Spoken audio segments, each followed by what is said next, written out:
ഓം നാഗദേവതേ ശരണം.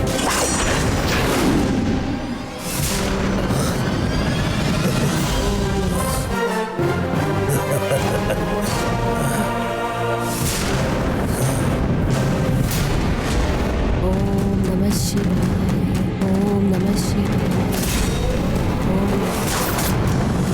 ഓം നമഃ ശിവായ. ഓം നമഃ ശിവായ.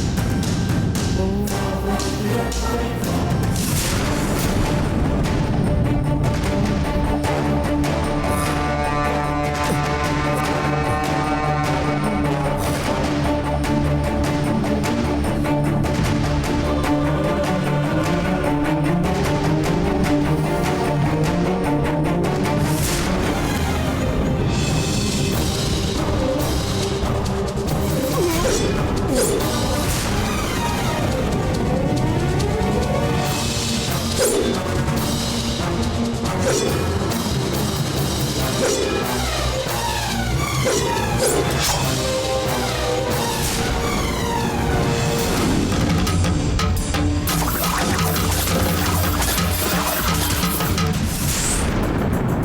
നാഗനന്ദിയനും മാധവിയും എന്തിനാണ് വരുണപൂജ നടത്തുന്നതെന്ന് മനസ്സിലായി. എന്തിനാ അവരത് നടത്തുന്നത്? നന്ദിനിയെ കൊല്ലാനായി താഴികക്കുടം ആയുധമാക്കാൻ നടത്തിയ ശ്രമം വിഫലമായി പോയതിനാൽ മാന്ത്രിക ശക്തിയാൽ വേലായുധമാക്കി മാറ്റിയിരിക്കുകയാണ്. അതിന് ശക്തി നൽകാനാണ് പൂജ നടത്തുന്നത്. അതേത് വിധേനയും തടഞ്ഞ് ആ ആയുധം അവരിൽ നിന്നും അകറ്റിയേ മതിയാകൂ. അവരാ വേൽ എവിടെയാണ് സൂക്ഷിച്ചിരിക്കുന്നതെന്ന് നമ്മ പറഞ്ഞാൽ മതി. ഞാൻ ഇപ്പൊ തന്നെ അത് പോയി എടുത്തുകൊണ്ട് വരാം. നാഗനന്ദിയൻ ആ വേലായുധം എടുത്തുകൊണ്ടുപോയി എവിടേക്കോ എറിഞ്ഞിരിക്കുക. ഗംഗയുടെ ദൃഷ്ടിയിൽ നിന്ന് എനിക്ക് അവൻ എറിഞ്ഞെന്നുള്ളത് മാത്രം വ്യക്തമായി. ആയുധം വീണെടുത്ത് ഗംഗയില്ലാത്തതിനാൽ എവിടെ പതിച്ചെന്ന് മാത്രം മനസ്സിലായില്ല. വരുണ പൂജ അവസാനിച്ചാലേ അത് നമുക്ക് മനസ്സിലാക്കാനാകൂ.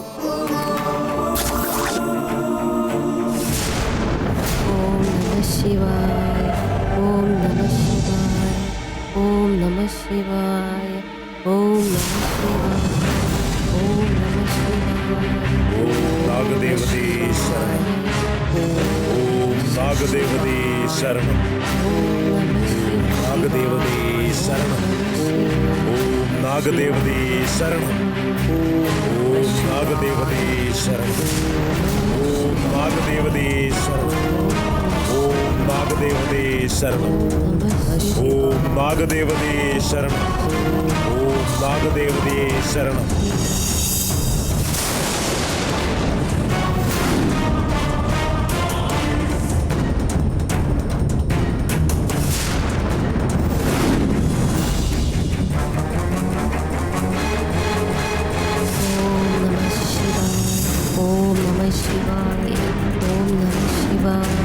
നാഗദേവതേ ശരണം. ഓം നാഗദേവതേ ശരണം. ഓം നാഗദേവതേ ശരണം. ശിവായ.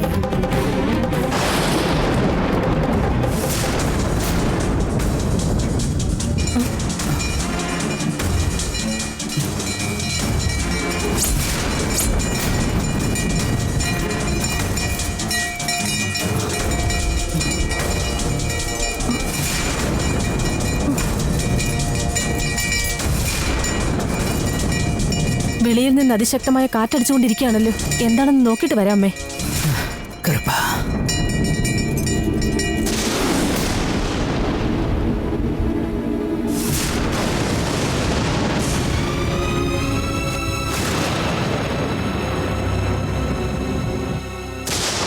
ആകാശത്ത് കാർമേഘങ്ങൾ ഉരുണ്ടുകൂടിക്കൊണ്ടിരിക്കുകയാണല്ലോ അമ്മേ.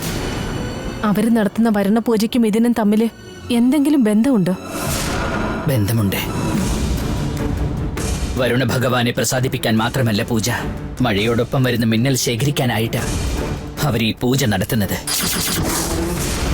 ഓം നമഃ ശിവായ. ഓം നമഃ ശിവായ. ഓം നമഃ ശിവായ. ഓം നമഃ ശിവായ. നാഗദേവതേ ശരണം. ഓം നാഗദേവതേ ശരണം. ഓം നാഗദേവതേ ശരണം. നമഃ ശിവായ. ഓം നമഃ ശിവായ. നാഗദേവതേ ശരണം. ഓം നാഗദേവതേ ശരണം. ഓം നമഃ ശിവായ.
നാഗനന്ദിയൻ വീശിയെറിഞ്ഞ ആ വേല് ചെന്ന് പതിച്ച സ്ഥലം മനസ്സിലായി.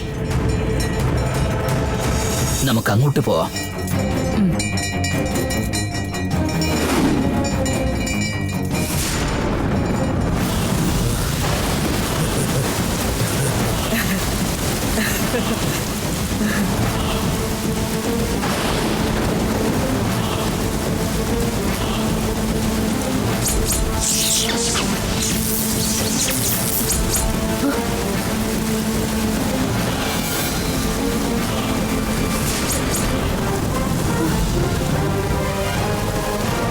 നന്ദിനിയെ ഉന്മൂലനം ചെയ്യാൻ ആയുധം തയ്യാറായിരിക്കുകയാണ്.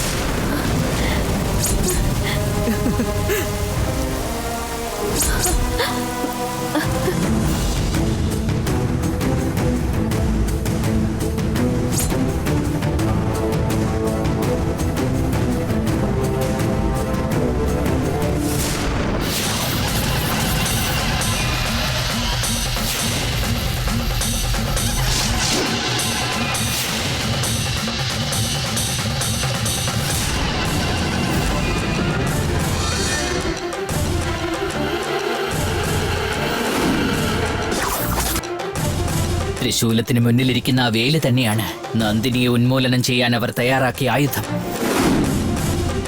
ഈ വേലായുധത്തിലേക്ക് അവർ മിന്നലുകൾ ശേഖരിക്കുന്നത്. നന്ദിനി വളർന്ന ഈ കാട്ടമ്മയുടെ ശിലയ്ക്ക് മുന്നിൽ വെച്ച് തന്നെ അവളെ അവസാനിപ്പിക്കാനുള്ള ആയുധം അവർ തയ്യാറാക്കുന്നുണ്ടെങ്കിൽ നന്ദിനിയോട് അവർക്ക് എന്തുമാത്രം വെറുപ്പുണ്ടാകണം. ഈ വേൽ അവരുടെ കയ്യിലെത്താതെ തടയാൻ സാധിച്ചാൽ വരുണ പൂജ കൊണ്ട് അവർക്ക് പ്രയോജനമില്ലാതാകും. ഉടനെ ആ വേൽ നമുക്ക് കൈക്കലാക്കണം. ചെല്ലാനമ്മ എന്ന കാട്ടമ്മയുടെ ശിലയ്ക്ക് മുന്നിൽ അമ്മയുടെ ആയുധമായ ത്രിശൂലത്തിന് മാത്രമേ സ്ഥാനമുള്ളൂ. മറ്റായുധങ്ങളൊന്നും ഇവിടെ ഉണ്ടായിക്കൂടാ. നാഗനന്ദിയൻ രൂപകൽപ്പന ചെയ്ത ഈ വേലായുധത്തെ ഞാൻ എത്രയും പെട്ടെന്ന് ഇവിടുന്ന് നീക്കം ചെയ്യുന്നതാണമ്മേ.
ആപത്ത് ഭവിച്ചിരിക്കുന്നു മാധവി. നമ്മളിപ്പോൾ നടത്തുന്ന ഈ വരുണ പൂജയും ആ കണ്ണഴകി മനസ്സിലാക്കി നമ്മൾ തയ്യാറാക്കുന്ന മിന്നലുകൾ ശേഖരിച്ച ആ വേലായുധത്തെ നമുക്ക് മുൻപേ ആ കണ്ണഴകി കൈക്കലാക്കാൻ ശ്രമിക്കുകയാണ്. ഇതിപ്പോ എങ്ങനെ അവർക്ക് മനസ്സിലായി? ഇപ്പോ അതല്ല ഗംഗെ പ്രധാനം. ആയുധം നമ്മുടെ കയ്യിൽ എത്തിച്ചേരണം. അതിനായി പ്രയത്നിക്കാം. അതിന് നമ്മൾ എന്തു ചെയ്യണോ അത് ഉടൻ ചെയ്തേ പറ്റൂ.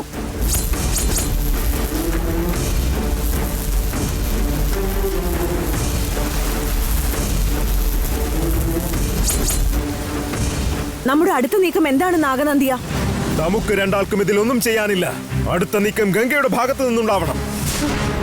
ഗംഗേ, ഇത് നിനക്കായി നാഗദേവത നൽകിയ ആയുധമാണ്. അത് നിന്റെ കൈകളിൽ എത്തണമെങ്കിൽ നീ അതിനെ ഇങ്ങോട്ടേക്ക് ആവാഹിക്കണം. ഞാനിപ്പോ എന്ത് ചെയ്യണമെന്ന് പറയുന്നേ? അത് വെറും ഒരു ആയുധമാണെങ്കിലും അതുമായി ബന്ധപ്പെട്ടിരിക്കുന്നവരുടെ ശബ്ദത്തെ ഗ്രഹിക്കാനുള്ള ശക്തിയുണ്ടതിന്. നീ ആ വേലായുധത്തെ മനസ്സിൽ ധ്യാനിച്ച് നിന്നെ സഹായിക്കുവാൻ ഇവിടെ എത്താൻ അപേക്ഷിക്കുക. നിനക്ക് മാത്രം അധികാരമുള്ള ആ ആയുധം നീ ഇപ്പോ വിളിക്കുകയാണെങ്കിൽ മറ്റാരുടെയും കൈകളിൽ എത്താതെ ഇവിടേക്ക് ഇപ്പോ എത്തിച്ചേരും. വേലായുധത്തെ ഇവിടേക്ക് വിളിക്ക്.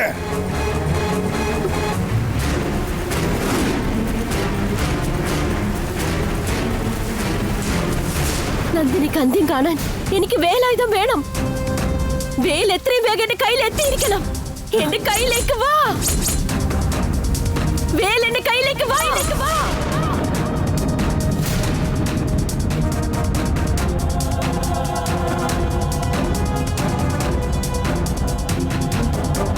എനിക്ക് നിന്നെ വേണം. വാ.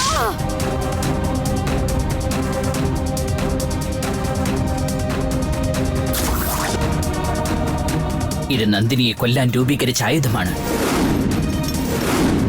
ഗംഗ ഈ വേലിനെ ആവാഹിക്കാൻ തുടങ്ങി. എത്രയും വേഗം എന്റെ കയ്യിലേക്ക് വാ. സത്യധർമ്മങ്ങൾക്ക് അടിമപ്പെട്ട ഈ ആയുധം ഗംഗ വിളിച്ചുവെന്നാൽ അവളുടെ വിളിപ്പുറത്തെത്തും. ഇനിയും എന്നെ പരീക്ഷിക്കരുത്. വാ. ഈ വേൽ നമുക്ക് ഉടൻ തന്നെ കൈക്കലാക്കണം.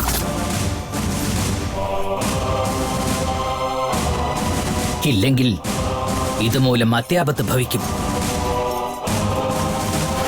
നീ അല്ലാതെ എനിക്കൊരു ആശ്രയമില്ല. വാ. എന്റെ വിളി കേൾക്കുന്നില്ലേ നീ? വേഗം എന്റെ കയ്യിലേക്ക് വാ. കറുപ്പാ, ഓം ശക്തി.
എത്രയും വേഗം വാ.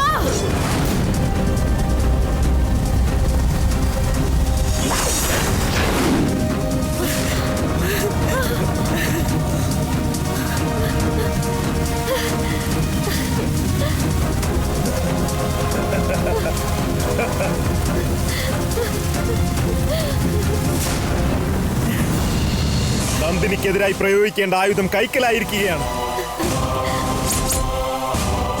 ഇനി ആ നന്ദിനിയുടെ മരണത്തെ ആർക്കും തന്നെ തടയാനാകില്ല ഗംഗേ. ശക്തിനാഗത്തിന് നാശമില്ലെന്ന് പറഞ്ഞ നന്ദിനി നശിക്കാൻ പോവുകയാണ്.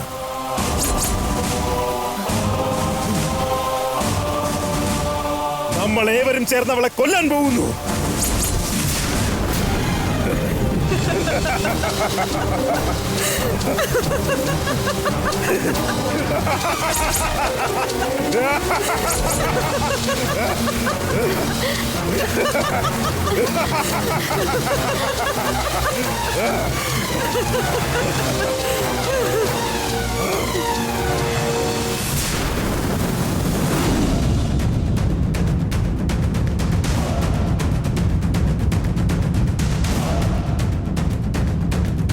നന്ദിനി, വാ നന്ദിനി. മായശക്തി അന്വേഷിച്ചു പോയതല്ലേ നീ? എന്നിട്ട് ആ ശക്തിയെപ്പറ്റി എന്തെങ്കിലും വിവരം ലഭിച്ചോ നന്ദിനി? മായശക്തിയെ നേരിൽ കണ്ട് അതിനോട് പോരാടി ആ ശക്തിയെ ഞാൻ വിഴുങ്ങി. നീ എന്തൊക്കെയാ പറയുന്നത്? അതിനെ വിഴുങ്ങിയെന്നോ? അധിക നേരം എനിക്ക് അതിനെ പിടിച്ചു നിർത്താനായില്ല. അല്പസമയത്തിനുള്ളിൽ അതെന്റെ വയറ്റിൽ നിന്ന് പുറത്തേക്ക് വന്നു. ആ മായശക്തിയെ എനിക്ക് കീഴ്പ്പെടുത്താനായില്ലല്ലോ എന്ന് ആലോചിക്കുമ്പോൾ കുറ്റബോധം തോന്നുക എനിക്ക്. അതൊന്നും ഓർത്ത് വിഷമിക്കണ്ട നീ. മായശക്തി അല്പനേരം നിന്റെ വയറ്റിലുണ്ടായിരുന്നല്ലോ. അതിനെപ്പറ്റി എന്തെങ്കിലും മനസ്സിലാക്കാൻ കഴിഞ്ഞു നിനക്ക്? വെറും വായു വിഴുങ്ങുന്നത് പോലെ തോന്നിയെന്നല്ലാതെ വേറൊന്നും എനിക്ക് അതിനെക്കുറിച്ച് മനസ്സിലാക്കാനായില്ല. ശരി, ആ മായശക്തിയെപ്പറ്റി അറിയേണ്ട സമയത്ത് തന്നെ തീർച്ചയായും അറിയും. അതുവരെ സമാധാനിക്കേ.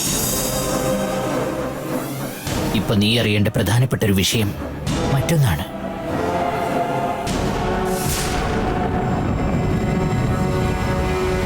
അതെ മോളെ, ഗംഗയെ കൊണ്ട് മാത്രമേ നിന്നെ കൊല്ലാനാവൂ എന്നറിഞ്ഞതിനാൽ ആ മാധവിയും നാഗനന്ദിനും അവൾക്ക് ആയുധം തയ്യാറാക്കി നൽകിയിരിക്കുക.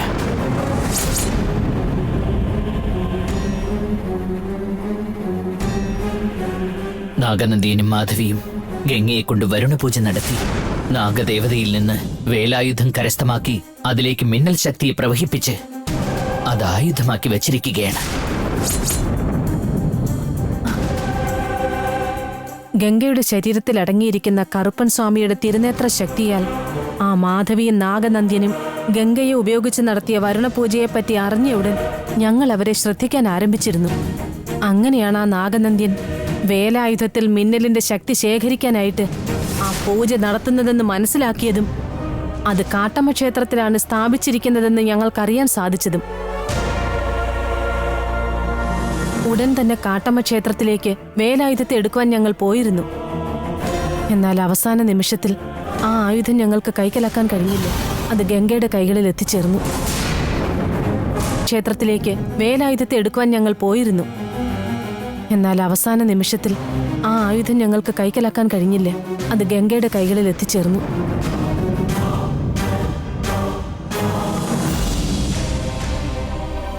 മോളെ ഇല്ലാതാക്കാൻ ഗംഗ തയ്യാറെടുത്തിരിക്കുകയാണ്. കൊല്ലാനുള്ള ആയുധവും അവർ തയ്യാറാക്കിയിരിക്കുക. അവർ എപ്പോ വേണമെങ്കിലും എന്തും പ്രവർത്തിക്കാനിടയുണ്ട്. അതിനുള്ളിൽ അവരുടെ കൈവശമുള്ള ആയുധം നമുക്ക് കരസ്ഥമാക്കണം.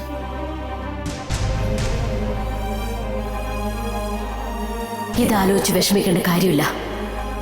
അവർ ഗംഗയെ ഉപയോഗിച്ച് എന്നെ എന്ത് വേണമെങ്കിലും ചെയ്യാൻ ശ്രമിക്കട്ടെ. കാലചക്രം കാട്ടമ്മയുടെ സന്നിധിയിൽ എത്തിക്കാതെ ഞാൻ ജീവൻ വെടിയില്ല. ഗംഗയ്ക്ക് മാത്രമല്ല, ഇനി ആര് വിചാരിച്ചാലും എന്നെ ഒന്നും ചെയ്യാൻ സാധിക്കില്ല. നീ നിന്നിലുള്ള ശക്തിയുടെ വിശ്വാസത്തിലും നിന്റെ അമ്മയ്ക്ക് നൽകിയ വാക്കിന്റെയും അടിസ്ഥാനത്തിലാണ് ഇങ്ങനെയൊക്കെ സംസാരിക്കുന്നത്. എന്നാൽ അവർ ആയുധം വാങ്ങിയിരിക്കുന്നത് തന്നെ നാഗദേവതയിൽ നിന്നാണെന്ന് സത്യം മനസ്സിലാക്ക്. വരുണപൂജ നടത്തി മിന്നലും അതിലേക്ക് പ്രവഹിപ്പിച്ചിരിക്കുകയാണ്. അതുകൊണ്ട് തന്നെ നീ അല്പം കൂടി കരുതലോടെ ഇരിക്കേണ്ടതുണ്ട്. പൗർണമിക്ക് മുന്നേ കാലചക്രം കാട്ടമ്മയുടെ സന്നിധിയിൽ എത്തിക്കേണ്ടതിന്റെ കടമയാണ്. അത് അച്ഛനും അറിയാവുന്നതല്ലേ? ഞാൻ നിന്നോട് പിന്മാറണമെന്നല്ലോ പറഞ്ഞത്. അല്പം കാത്തിരിക്കണമെന്നേ ഉദ്ദേശിച്ചുള്ളൂ. നാഗനന്ദിയനും മാധവിയും ആയുധം വച്ചിരിക്കുന്ന ഇടം എവിടെയെന്ന് ഗംഗയ്ക്ക് കാട്ടിക്കൊടുക്കുന്നതാണ്. അപ്പൊ ആയുധം വച്ചിരിക്കുന്ന ഇടം നമുക്ക് മനസ്സിലാകും. അതിനുശേഷം ആയുധം നമുക്ക് കരസ്ഥമാക്കാം. എന്റെ മനസ്സ് പറയുന്നത് എന്താണെങ്കിലും അച്ഛന്റെ വാക്ക് ഞാൻ തട്ടിക്കളയില്ല. ഗംഗയോ അച്ഛനെ മനസ്സിലാക്കുന്നില്ല. ഞാനത് ആഗ്രഹിക്കുന്നില്ല.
എന്നോട് ക്ഷമിക്കാറുണ്ടേട്ടാ.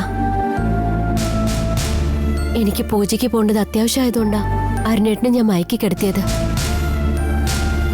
എന്നെക്കാളും വലുത് നിനക്കിപ്പോ പൂജയും മന്ത്രമൊക്കെ ആണല്ലോ. പൂജ ചെയ്യുന്നതിന് ആ നന്ദിനിയെ ഇല്ലാതാക്കാൻ വേണ്ടിട്ടാ. അവളുടെ കാര്യത്തിലൊരു തീരുമാനമായാ പിന്നെ നമുക്ക് സമാധാനമായിട്ട് ജീവിക്കാലോ. നന്ദിനി അവസാനിപ്പിക്കണമെന്ന് പറഞ്ഞ് വാശി പിടിച്ച് നമ്മുടെ ജീവിതം ഇല്ലാതാക്കരുത്. നീ ഇല്ലാതാക്കാൻ ശ്രമിക്കല്ല, ഞാൻ സമാധാനം കണ്ടെത്താൻ നോക്കാം. നമ്മുടെ രണ്ടുപേരുടെ ഇടയിൽ നമ്മളും നമ്മുടെ ചിന്തകൾ മാത്രമല്ലാതെ വേറെ ഒരു ചിന്തയുണ്ടാകരുതെന്ന് ഞാൻ ആഗ്രഹിക്കുന്നത്. അരുണേട്ടന്റെ അച്ഛനെയും എന്റെ അച്ഛനെയും കൊന്ന നന്ദിനിയെ ഇല്ലാതാക്കിയാൽ മാത്രമേ നമ്മുടെ ജീവിതത്തിന് ഒരു അർത്ഥം ഉണ്ടാവുന്ന ഞാൻ വിശ്വസിക്കുന്നത്. ഞാൻ ഞാൻ പോരാടിക്കൊണ്ടിരിക്കുന്ന എതിരാളി ഒരു സാധാരണ മനുഷ്യകുലത്തിൽപ്പെട്ട ആളല്ല അരുണേട്ടാ. ആ നന്ദിനി ദൈവിക ശക്തി നിറഞ്ഞ ശക്തിനാഗമാണ്. അവളെ തോൽപ്പിക്കണമെന്നുണ്ടെങ്കിൽ ഞാൻ എന്റെ സുഖവും സന്തോഷമൊക്കെ ത്യജിച്ച് വൈരാഗ്യ ബുദ്ധിയോടെ ഇരുന്നേ മതിയാകൂ. നീ ചെയ്യുന്നൊക്കെ തെറ്റാ ഗംഗേ. അരുണേട്ടൻ പറയുന്ന പോലെ ആ തെറ്റിന് എന്ത് ശിക്ഷ അനുഭവിക്കാനും ഞാൻ തയ്യാറാണ്. എന്നാ ഒരപേക്ഷയേ ഉള്ളൂ. നന്ദിനിയുടെ അവസാനം കാണുന്നത് വരേക്കും എന്നോട് ഇതിന്ന് പിന്മാറാൻ മാത്രം അരുണേട്ടൻ പറയരുത്.